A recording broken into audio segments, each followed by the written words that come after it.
Sample আছে, এই পাশে নিয়ে এসো। যেহেতু এটা দুটো স্যাম্পল আছে সেই জন্য এখানে আমরা 2 করলাম, ঠিক আছে। আগের দিন অ্যানালাইট একটা ছিল, তাহলে আমি 1 করব, এখান থেকে সরে যাবে। যেহেতু আজকে আমার অ্যানালাইট দুটো, সেই জন্য 2। যেই মুহূর্তে আমি 2 করলাম, তারপরে এই করেসপন্ডিং যে ইয়েগুলো প্যারামিটারগুলো অলমোস্ট সেম। এবারে নেক্সট করে যাব।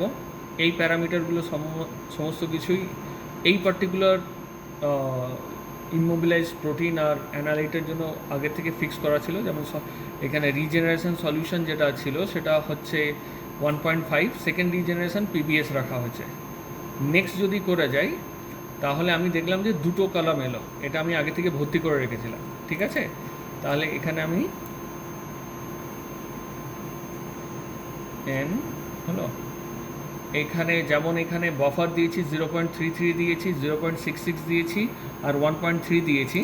এটা আজকে আমরা আরেকটা নতুন কনসেন্ট্রেশন করব যাতে আমাদের রিপ্রোডিউসিবিলিটি দেখা যায়। তাহলে এটা করব আমরা 2.66, ঠিক আছে। এক মিনিট। একইভাবে এই কলাম যেমন ভর্তি করলাম এই কলামটাও ভর্তি করতে হবে। স্টপ।